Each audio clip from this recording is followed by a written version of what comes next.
यत्र योगेश्वरा कृष्ण यत्र पार्थो धनुर्धरा तत्र श्रीर्विजयो भूतिर्ध्रुवा नीतिर्मतिर्वा। आप सभी जानते हैं यह गीता का सबसे लास्ट श्लोक है और इसमें कहा गया है कि जहाँ पर भगवान कृष्ण और अर्जुन जैसे धनुर्धर होंगे, वहाँ पर श्री विजय निश्चित है। ठीक उसी प्रकार से जब तक केंद्र सरकार में मोदी जी और राज्य सरकार में योगी जी रहेंगे, महिलाएं सुरक्षित हैं, महिलाओं का सम्मान बरकरार है, उनका हौसला हमेशा बुलंद। बताना चाहूँगी सबसे बड़ी चीज़ है, देखिए कि हमारे देश में जो माफिया थे, जो अपराधी श्रेणी के लोग थे, जो खुलेआम लोगों के बीच दहशत और भय पैदा करते थे, आज वो सलाखों के पीछे आ चुके हैं। आज कोई माफिया नहीं है, आज कोई गुंडा नहीं है जिससे हमारे देश की महिलाएं और युवाओं को डरने की आवश्यकता। प्रकार से हमारी पार्टी, हमारी भाजपा सरकार महिलाओं को लेकर के सुचारू रूप से कार्य कर रही है, तो बहुत ही तीव्रता के साथ, बहुत ही तेजी के साथ महिलाओं के लिए वो कार्य कर रही है। आज महिलाओं के आत्मविश्वास का स्तर बढ़ चुका है, आज उनमें एक हौसला आ चुका है, उनमें एक विश्वास जागृत हो चुका है कि वो अपनी एक पहचान बना सकती हैं। सिर्फ वो परिवार और समाज के बंधनों से जकड़ी हुई नहीं है, आज उनकी अपनी पहचान है, आज उनमें एक योग्यता है कि वो अपने निर्णय खुद ले सकती हैं। और वाकई में सशक्तिकरण की भी यही परिभाषा है कि जब एक महिला के अंदर एक योग्यता आ जाए, कि ये योग्यता आ जाए कि वो अपने निर्णय खुद ले सकती है। हमारे साथ इस समय मौजूद हैं लखनऊ महिला मोर्चा कार्यालय की प्रभारी शैली रस्तोगी जी। उनसे बात करेंगे कि लखनऊ चूँकि उत्तर प्रदेश की राजधानी है और उनको यहाँ पे एक महत्वपूर्ण दायित्व दिया गया है, वह युवा भी हैं, महिलाओं को लेकर उनकी क्या रणनीति है और वह क्यों पार्टी में आई हैं, जबकि युवा चाहते हैं कि एक अच्छी जॉब मिले, उनकी लाइफ सेटल हो, फिर वो ऐसे में भाजपा पार्टी उन्होंने ज्वाइन की, उनकी क्या रणनीति है, बात करेंगे शैली जी से। बहुत बहुत धन्यवाद कि मुझे मौका मिला कि मैं महिला सशक्तिकरण और हमारी पार्टी की योजनाओं और उनसे संबंधित जो उन्होंने विकास किए उन पे मैं बोलने का एक अवसर प्राप्त कर सकूं। इसके लिए बहुत बहुत धन्यवाद। कैसे मन में आया कि मुझे पॉलिटिक्स में जाना है? देखिए, मैं प्रारंभिक तौर पर मैंने अपने जीवन की शुरुआत एक टीचिंग लाइन से की थी। मैं एक टीचर रह चुकी हूँ। बाद में मुझे ये एहसास हुआ कि हमारी सरकार महिलाओं को लेकर के इतनी एक्टिव है, इतनी फास्ट है, तो क्यों ना इसका एक हिस्सा बना जाए, क्यों ना इसका एक अहम पार्ट बना जाए और महिलाओं को मजबूत करने में एक सहयोग दिया जाए।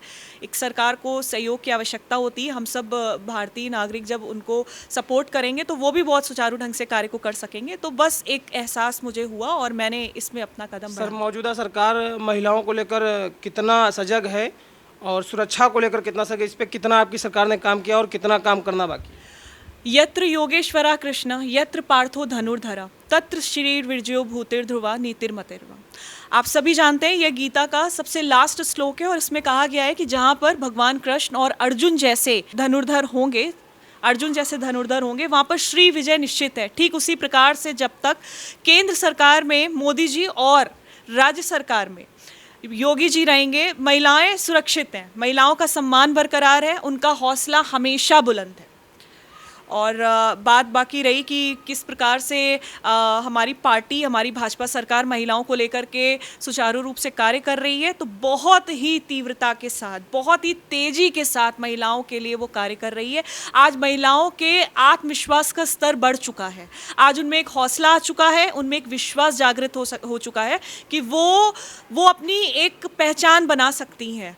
सिर्फ वो परिवार और समाज के बंधनों से जकड़ी हुई नहीं है, आज उनकी अपनी पहचान है, आज उनमें एक योग्यता है कि वो अपने निर्णय खुद ले सकती हैं। और वाकई में सशक्तिकरण की भी यही परिभाषा है कि जब एक महिला के अंदर एक योग्यता आ जाए, कि ये योग्यता आ जाए कि वो अपने निर्णय खुद ले सकती है, तो बिल्कुल हमारी सरकार पूरी तरीके से इस चीज़ के लिए सजग है। सरकार की बात करें, केंद्र से एक योजना चली थी उज्ज्वला योजना, आप उसको कैसे देखते हैं कि क्या इससे पहले की सरकारों ने ऐसा नहीं सोचा कि महिलाएं जो घर की माताएं बहनें हैं उनको धुएं से मुक्ति दी जाए, उनको सिलेंडर, ऐसा कोई योजना नहीं, जबकि आपकी केंद्र की सरकार ने ऐसा किया, तो उसको आप कैसे देखती हैं?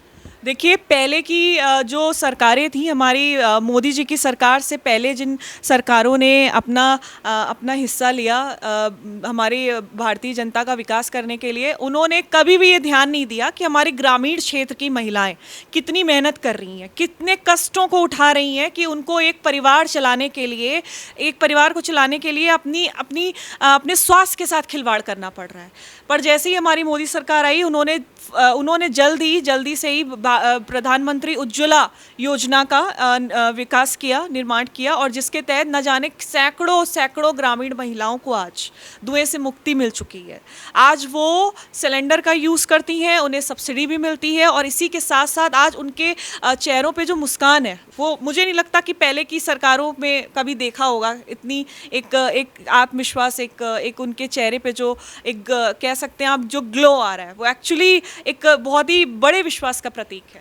प्रदेश सरकार की बात करें तो कौन कौन सी ऐसी योजनाएं हैं जो लगता है कि महिलाओं के लिए वरदान साबित हो रही हैं? कई तरीके की योजनाएं हमारी योगी सरकार जी ने चलाई हैं, जैसे कि सुकन्या समृद्धि योजना हो गया, वन स्टॉप सेंटर हो गया, बेटी बचाओ बेटी पढ़ाओ हो गया, और स्वाधार गृह हो गया, सशक्तिकरण केंद्र हो गया।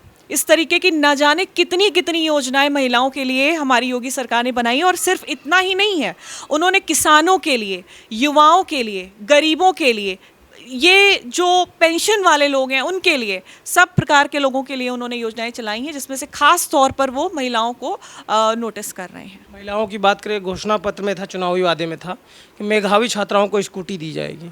क्या लगता है इस बार रिजल्ट आ रहे हैं, उस पर कार्यवाही की?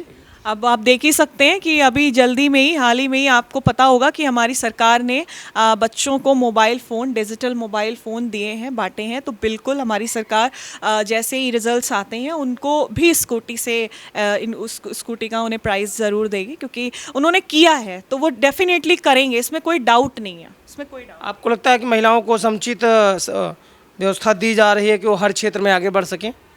बिल्कुल ऐसा ही है कि आप देख सकते हैं कि किस तरीके से पहले महिलाएं इनसिक्योर हुआ करती थी, अपने को असुरक्षित महसूस करती थी।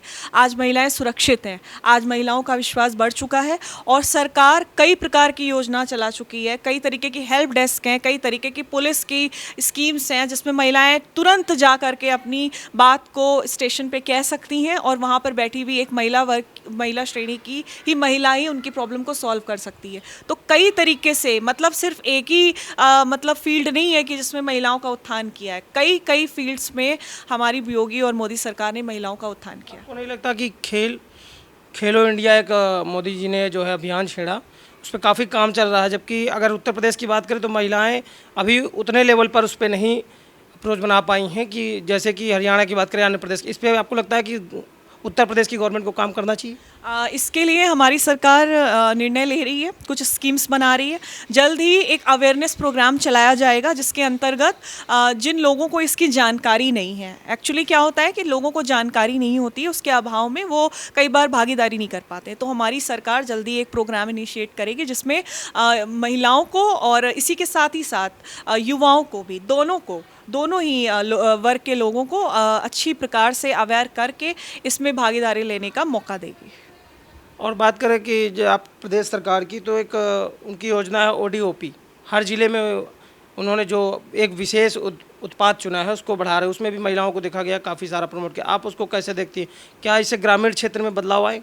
बिल्कुल, ग्रामीण क्षेत्र की महिलाएं, ग्रामीण क्षेत्र की महिलाओं को तो ख़ास तौर पर आवश्यकता है, ख़ास तौर पे वो चाहती हैं कि उनको उद्योग मिले और उसका वो एक हिस्सा बन सके, ताकि न केवल मतलब उनके आत्मविश्वास की वृद्धि होगी, जबकि उनको रोज़गार का साधन मिलेगा, उनका परिवार चल सकेगा। तो वो अपने पति के साथ साथ उनको मदद कर सकती हैं और अपने बच्चों को पढ़ा लिखा सकती हैं, आगे बढ़ सकती हैं। और पता ही है सभी को कि रोज़गार एक होना, अपना एक स्वयं का रोज़गार होना एक अलग ही प्रकार का आत्मविश्वास देता है। तो आत्मनिर्भर शब्द हमेशा प्रधानमंत्री जी कहते हैं कि भारत को आत्मनिर्भर बनाना है।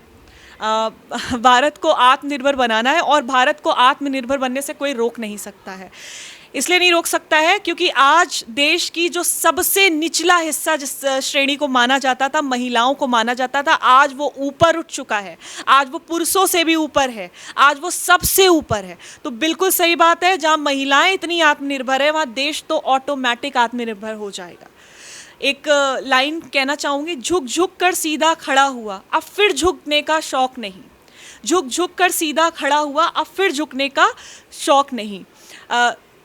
अपने हाथों से रचा स्वयं, अपने हाथों से रचा स्वयं, अब मिट जाने का खौफ नहीं। हालातों की भट्टी में जब जब तुम मुझको झोंकोगे, हालातों की भट्टी में जब जब तुम मुझको झोंकोगे, तब तब कर सोना बनूंगा मैं, तुम मुझको कब तक रोकोगे। आखिर ये लाइन साबित होती हैं, ये सच साबित होती हैं कि आज की महिलाएं इतनी आत्मविश्वासी हैं कि इतनी हालातों के प्रेजेंस में भी वो अपने को वीक नहीं समझती हैं, वो अपने को कमज़ोर नहीं समझती हैं, वो आगे बढ़ रही हैं। आप युवा हैं और बीजेपी कार्यकर्ता हैं।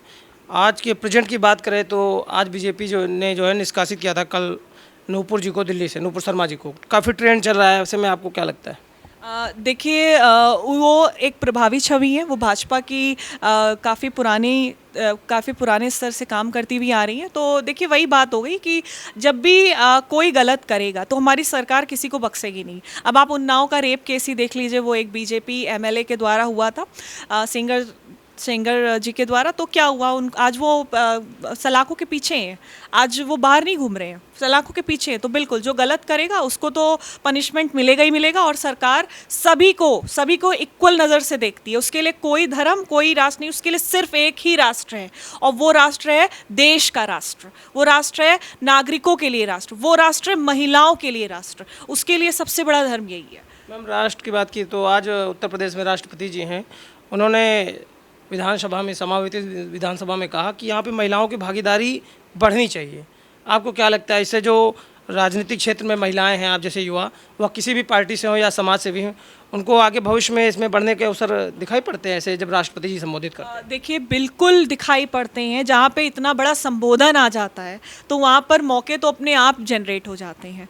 तो मेरा यही मानना है कि हमारी महिलाओं की सीटें सुरक्षित हैं, वो आगे बढ़े, आगे आए, उनको ज़रूर मौका मिलेगा उनका हिस्सा बनने का, विधानसभा का हिस्सा बनने का। तो मेरा यही मानना है कि महिलाओं को बिल्कुल इसका मौका मिलेगा। आगे की चुनाव की क्या तैयारी चल रही है? वैसे चर्चा तो है कि बीजेपी ने अपनी कमर कस ली है 24 के लिए। आप लोगों को कोई आदेश मिला है ग्रास रूट पे जाके काम करने के लिए कुछ? देखिए, वही है ना कि हमारी सरकार जो है वो अपने जगह पे इतनी सच्ची और इतनी अडिग है कि मतलब नागरिकों को एक तरह से जो उनसे जुड़ाव है वो ये नहीं है कि खाली इलेक्शन में वोट्स गेन करने के लिए वो करे। उसने न जाने कब से स्टार्ट कर रखा है। वो कोई चुनावी दौर के तहत कार्य नहीं करते, वो एक्चुअली लोगों के लिए, जन कल्याण के हिसाब से काम करते हैं। तो मेरा मानना है कि उसकी तैयारी 2024 की नहीं, न जाने कितने कितने सालों की तैयारी शुरू हो चुकी है कि हमारी मोदी सरकार ही हमेशा रहेगी।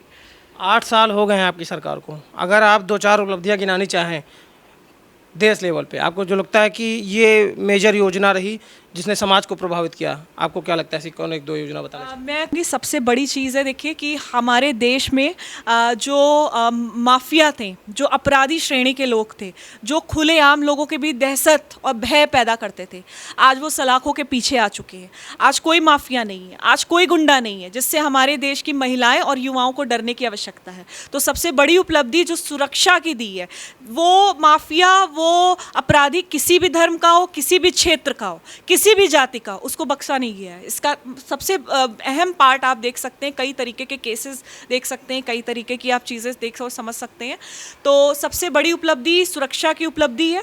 और दूसरी उपलब्धि आप देख सकते हैं कि किस तरह से कोरोना टाइम में किस तरह से हमारी सरकार ने कोरोना केयर सेंटर बनाए, किस तरीके से हेल्प डेस्क बनाई और हमारे देश के नागरिकों को सुरक्षित किया, उनको एक रक्षा कवच कोरोना वैक्सीन के रूप में दिया। तो एक बहुत बड़ी दूसरी उपलब्धि थी कि हमारे नागरिक जिस समय असुरक्षित थे, एक स्वास्थ्य के क्षेत्र से जब असुरक्षित थे, तो हमारे योगी जी ने आगे बढ़ करके उन सबको सुरक्षा कवच दिया। और इसी के साथ साथ मैं बता दूं एक बहुत बड़ी और बहुत ही खास तीसरी उपलब्धि कि हमारी योगी सरकार दीपोत्सव, अयोध्या में दीपोत्सव का आयोजन करती है। इससे पहले की जो पार्टियां थी वो डरती थी इस चीज़ को करने से। उनको लगता था कि कहीं उनके ऊपर सांप्रदायिक एकता का टैग ना लग जाए, पर हमारी योगी सरकार इसे पर्व की तरह आयोजित करती है। तो 1 2 3 उपलब्धियां नहीं है, कई कई सैकड़ों सैकड़ों उपलब्धियां हैं जिनको बताते बताते मुझे लगता पूरा दिन बीत जाएगा। तो मैं इसी के साथ अपनी बात को यहाँ ख़त्म कर रही हूँ। धन्यवाद। हमारे साथ बात कर रही थी लखनऊ उत्तर प्रदेश राजधानी महिला विंग की प्रभारी, कार्यालय प्रभारी रस्तोगी जी। उन्होंने अपनी बात रखी, उन्होंने बताया कि किस तरीके से उनकी उत्तर प्रदेश की सरकार कार्य कर रही है और वो युवा हैं, वो क्यों पार्टी में आए और उनका क्या विज़न है, उन्होंने उस पर भी बात की और अपनी बात रखी। तो बात कर रहे थे रस्तोगी जी से। वीडियो जर्नलिस्ट पीयूष पांडे के साथ प्रशांत वाजपेयी, लखनऊ।